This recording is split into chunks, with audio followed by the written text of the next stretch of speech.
Все детинство прошло с косой да с граблями. Так что тут ничего такого незвичайного нема.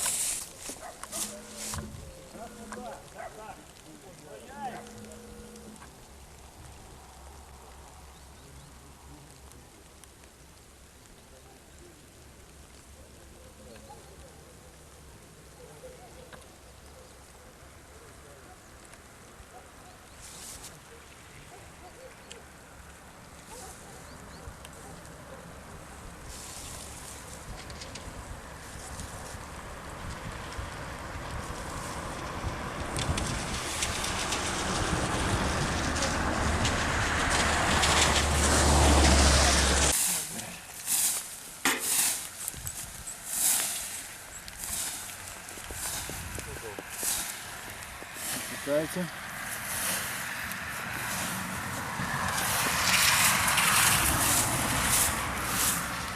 Куда-то на Волжске, наверное, дорога высока.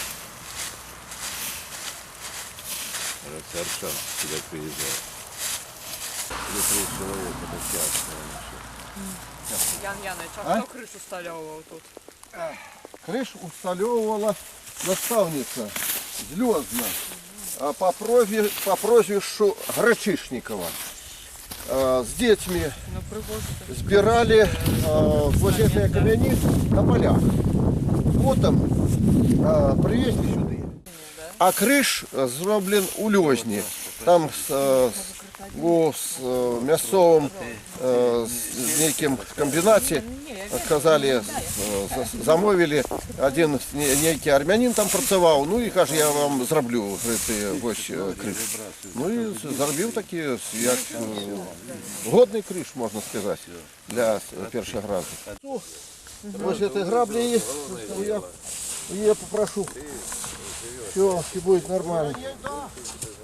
Ветки поставим.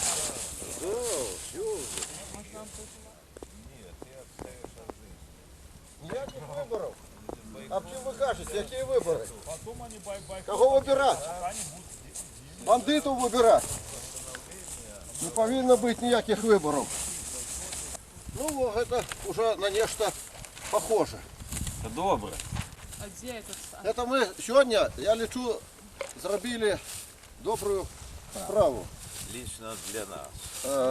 Особисто для наших продков, что вспомнили их светлую память. Як хозяина народа мы ничего не делаем. То есть, что мы не забываем. Это добро, что раз столько год после того, это 1863 год, 150 год, и Да, 150 лет. прошло, и еще мы памятаем об этом.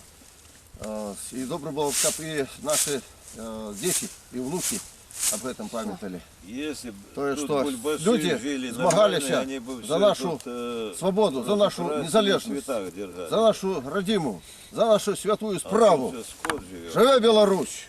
Живе. Живе.